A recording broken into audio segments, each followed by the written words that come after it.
Hey, this is a Hakawati production.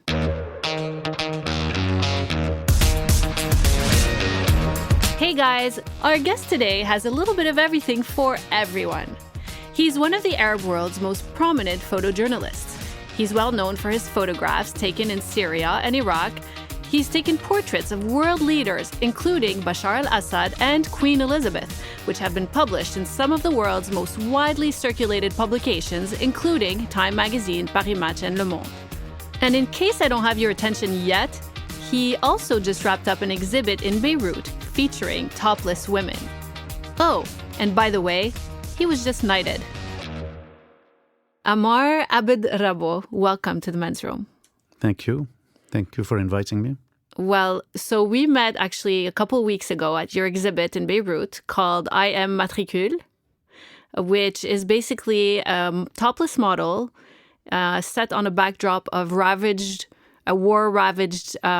buildings and outdoor bombed-out areas. And the one that caught my eye, which was shared with me by a friend, was one where she was wearing a military helmet, smoking a cigar, which honestly is kind of hard to ignore. And I'm sure, was it well received? It was well received because, we're in an area where war is part of life. It's in everyone's life. It's not just in history books. Everybody has a memory related to war. So when they see a woman with a helmet as if she was a warrior or something like that, it's not something shocking. It's also part of a memory or something they know. But what about the fact that they're topless? They're not just topless, sometimes fully totally naked. You're right. Yeah. You're right. So, Now I just remembered you have some where they're standing and you see like their whole body from behind. Exactly. Yeah, so they're nudes essentially. They're nudes, yes, yeah. Exactly. It's not something you see every day in the Middle East. Unfortunately, I believe this should not be an issue. This should not be, someone should talk about the aesthetics or if he likes or doesn't like, but the nudity itself should not be an issue. We are in an area where it is an issue. The body and the women's body is an issue. People talk about it all the time. Forbidden to do this, forbidden to show that. I'm actually shocked that they let you, hold the exhibit. Did you face any backlash? I did. Before making it, yes, I did. What did they say? Some people think it's too harsh, it's too tough, it's too difficult to show. Are you crazy? Why would you show something like this? And then some people were not that shocked with the nudity. They would say it's fine. But they were shocked with the fact that we put on the naked model a license plate. And the license plate very often is also a national symbol. It's like a flag. So they were like, oh my God, are you going really to put Iran flag on the nude model? This is terrible. This you shouldn't do it. Why? I'm really surprised. Yeah, because you have explain that picture. There's one picture. Describe that picture with the Iran plate. It's so the model is there in a devastated environment. It's what's the environment? The environment in this photo is a building that is in Beirut, and it's something that comes probably from the war, but it's also not maintained. There are some pictures. Yeah, it's abandoned. Many places are like that. And first of all, I thought it's photogenic to have her inside. She seems like dancing or enjoying herself. Naked and very free. I love this freedom. And then I decided to put this Iranian license plate on it. It's yellow. So the contrast with the black and white picture is interesting. Is it like a political statement? Did you see that?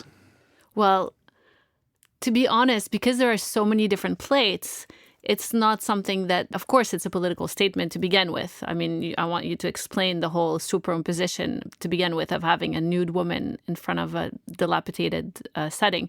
But because there are different plates, including one from Canada, one from Texas, so those don't feel as political. Obviously, the Iran one has more of a clear... There is one from Germany, from Monaco, from Switzerland, etc. So, yes, some people would see something very political. As you said, the whole exhibition is political because I address political issues. When we talk about the body, it's political. When we talk about nudity, it is political. And when we talk about this collapsing world around us, it's definitely political. Pollution, not maintaining old houses, values that are falling apart. All this is political, yes. So that's kind of what you're trying to represent with this destruction of physical buildings. It's kind of representing of kind of what's happening in the world. Exactly. Yeah. We are in a world where many things around us are falling apart.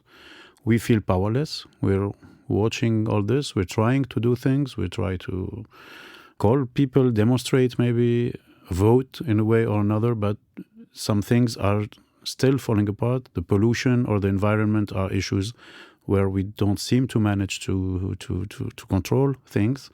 And yes, so she is us. She is someone who is walking or dancing or having a coffee or a book in this environment that is totally collapsing. And she doesn't know exactly what to do, so she's having a good time. Just living her life. Living her life, reading a book, having a cigar, because this is what we all do. We try to stick to things we love. We try to stick to few little things that where we can control. And we watch all this a mess around us and we don't know what to do. And then we enjoy a cigar or a book and we wait. And why is she topless? Or naked? Naked because she had to be fragile. First of all, so without any shield, let's say, the only shield she would have would be the helmet or the hat on another picture. So the fragility of the body and the beauty of the body, because it's beautiful. Anybody is beautiful. It's amazing.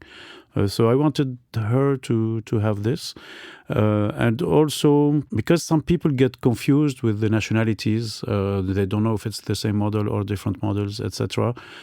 So if I was adding on her accessories or a dress or a T-shirt or anything, then it would be another headache, like which T-shirt, which shirt, how would she be dressed, how would she, something more traditional or something more Western, or so I don't want to go into all this. So you literally stripped away all the nonsense. Yes, I went to the most important. It actually reminded me a little bit of, I was thinking about the exhibit of, paintings in the Renaissance and how there was a lot of nudity back then. I mean, this is like 500 years ago. And I thought, like, isn't it weird that here we are 500 years later and people still have a hard time, like, seeing the human body, which we all have. It's quite a strange phenomenon. It turns out, actually, that during the Renaissance, I was reading about it, not everyone was comfortable with it. It was still shocking at the time. But it was still probably more prevalent and more open and more accepted than it is today. Today, it seems totally stressed, totally tense, totally... it's, as I said before, it's a real issue, and I don't know why. I mean, it's... okay, people would tell you this is to prevent the kids from, I don't know what, but let's be honest. First of all, in every house, kids are playing with video games that are sometimes extremely violent, where they kill people. It's war games. Many kids play these. Which is war or being violent is certainly not better than sex. Yeah, and when people, so these people who let their children play with these games would think that a photo like mine with just someone, I mean, we're not talking about pornography or any act. We're not just talking about someone, a human, beautiful, average, not a supermodel, who is there. They think that this will harm the kid.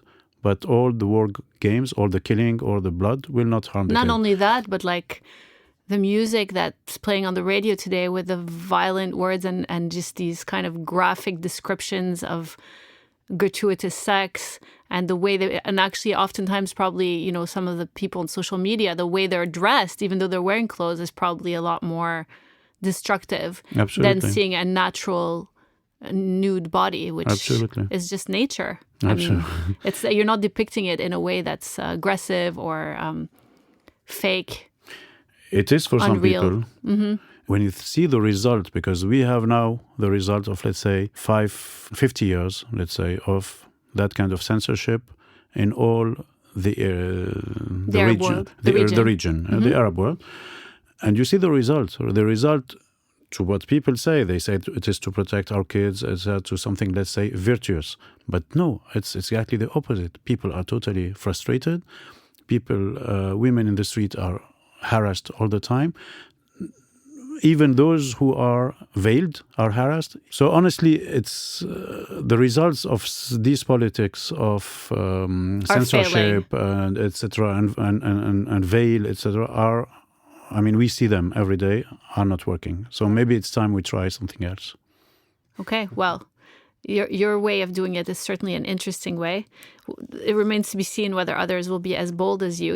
It's not the first time, actually, that you have a little bit of controversy around you. You're well known for taking portraits of military leaders like Bashar al-Assad, Muammar, Gaddafi, and I'm sure there are others that I'm not mentioning now that are controversial. But you've also taken, pictures of Queen Elizabeth and the former Prime Minister of Pakistan, Benazir Bhutto, which was a huge one. This made the cover of Time magazine, right? Exactly, yeah.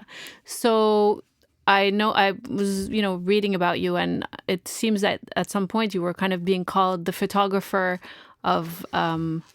Dictators, the photographer of dictators? Yeah. That was like why do people feel like that need to put a label on you? I mean, you were so lucky to be there and document history. Why does that make you a photographer of dictators? It's also one of the things in my new show, my new exhibition, is this need we have for labels. We love labels. We see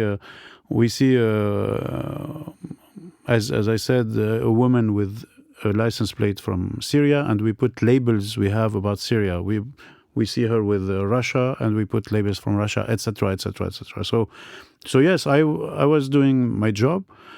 My job is to make photos, to do photos of people you named, but also of fashion shows, of people less known, mothers, actors, Michael Jackson sometimes, etc. So my job is to do pictures, and I do pictures all the time. So it's funny that some people only will take 2 or 3 or 4 names like these ones, and then stick you there and label you and say, oh, so you're the photographer right, even though you've taken countless other pictures. Exactly. Yeah.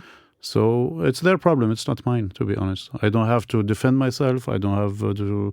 I was just doing my job. And it's a pity if some people don't get it. Well, it's actually sometimes a good thing, when people start talking about it. So you've taken these incredible portraits. Which one really stands out in your mind? Is there one that really marked you? To be honest, one of the most beautiful stories and portraits I've done is Stephen Hawking. I never know if you have to say physicist Stephen or Hawking. Physician. Yes. Physicist, I think. Physicist. Yes, he's into physics. I remember getting into the office and being quite impressed because he's there and he was like asking me, you say hello and he replies, but he replies with his machine, so it takes few seconds, and then the machine says, hello, welcome in my office. Is he typing? Like that. Is that how he can? He has only one hand that can move on a kind of mouse. Yeah. So he forms letters and then words, and then Incredible. He push like a return button or something like that, and the machine talks. And so you have to wait, sometimes 2 minutes, which is very long when you're having a conversation. Yeah. Wow. So then he told me, I said something like, I'm very impressed to be here in front of you, but I know nothing in physics. I'm really a very bad physics person or something like that. So I can't even know what you did exactly, but I'm extremely impressed.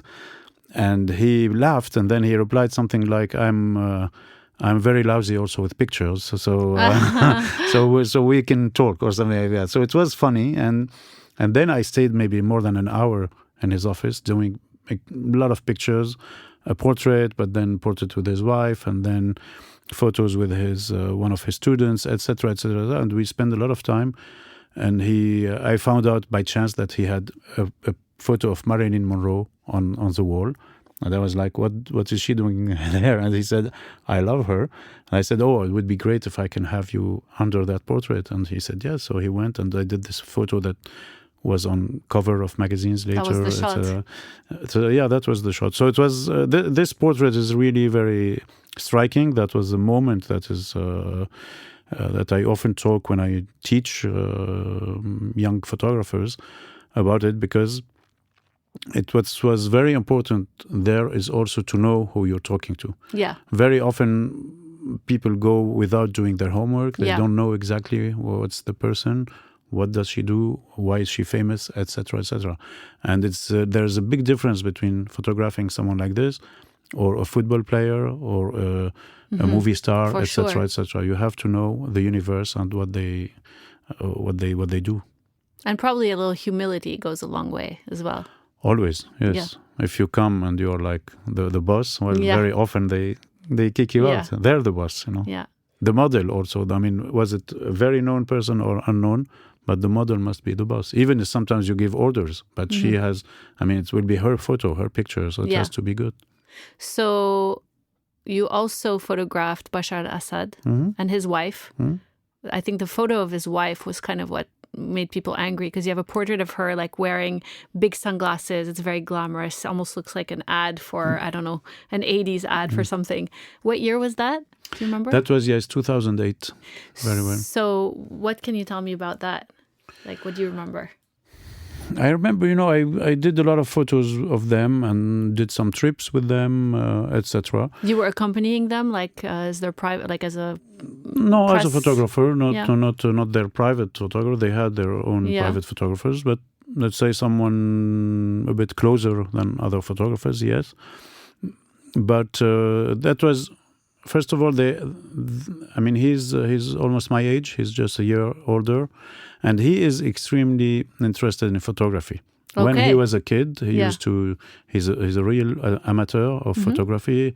He used to print his own photos when he was a kid in a small lab. Room. He had a dark room he had in his house, etc. So we had this common interest, let's say, for photo. Then she was, let's say, also interested in the image she would give to the world. And I was interested to see how this, let's say, photo is very important. Usually, I believe photo is a very important media. And it was important to see in Syria between Hafez al-Assad, who was not at all into photo or into communication or visual or nothing like that. He's an old military, tough guy. Yeah. How would it evolve with this young couple who is, at that time, they're like 35, and she's even younger, she's maybe 30. How it does evolve with these people who have kids, who are very, in a way, they have something very European. He likes to drive his car, or to carry the kids, etc., etc. So I want to see how this appear in photo. And were they very, were they kind? Were they pompous? How would you, normal, what you expected? Quite kind, let's say. Sometimes they have more problems with the entourage, with people around who are not at all into the same philosophy of photo or of... those guys are the worst. Always. Anyone who's surrounding like VIPs is always like a big jerk, right? Yeah, it's like really bad. The way they drive, the way they talk to people. I mean, they need to check their attitude. Exactly. But I feel this is very universal. It is. Absolutely. That's a good point. So you've been to Syria many times, and actually that's kind of, you had an exhibit a few years ago, 2011, of images that you took in the streets of Syria of children, people going about their daily business. This is a different later, one. Yes, this is later. This is 2016? Yes, it's this is more about the war, let's say, the revolution and the war. The after effects of the war. So these are photos in 2013 and 2014.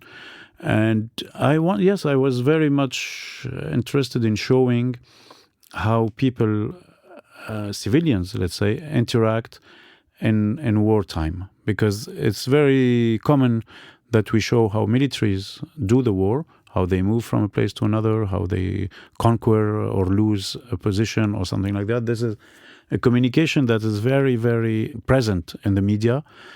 That comes from, when you look at Second World War or Vietnam, it's the same way. Basically like military propaganda. Exactly. You're following a company, you're following a colonel or a general goal-oriented or someone, coverage. And you're following them.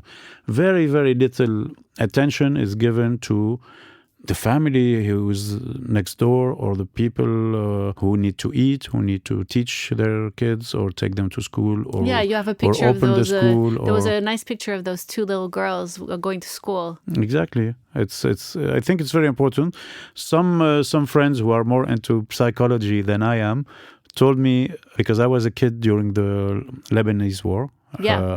I was like 9 when it began. And but you're Syrian, right? I'm Syrian, but we were living in Beirut. Okay. And so I spent the 2.5 years or 3 years between Beirut and Damascus. The war was on and off, so you had to leave to the mountains or come back. School opens, school closed, etc., etc. So some people tell me that if I look like this to these two little girls coming back from school, it's because I am the one who's going to school in wartime. That's your experience. Yes, that you always do pictures of your own experience. Interesting, yeah. I don't know if it's Makes that sense. True or not, but it's interesting, yes, to Makes to sense mention because it. this is what caught your eye and it resonated with you. So those two little girls are basically going to school and sharing a bag of chips. Yes, and it in kind Aleppo. of shows how, despite the bombs falling all around them, their parents are sending to school no matter what, because at the end of the day, life goes on. Unless it's a huge lesson, because we are facing today.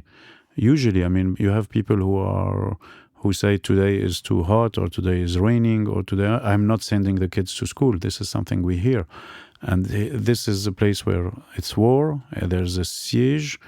The city, there's nothing to eat or to drink, and people are sending their kids to school. That's amazing. And then there's this other picture from that exhibit that was shown in 2016 in Dubai, right? Or was in it also in Doha, in Qatar? Doha, in Qatar. I'm getting all my facts wrong. It's almost there. It's next door. Close, but no cigar. So there's that one with little boys jumping off the big water wheel. Yes. And I know that was one of the ones that you said you liked. Why did you like that image? I like it a lot, and you're finally right. It's my facts that are not good. This was shown in Dubai. It's not the same exhibit, so Thank that you. was in Dubai. Thank you. And I love it. It's because it seems as a normal act. These kids just enjoy themselves. They're diving into the water off of this they play with these water wheels. Wheel.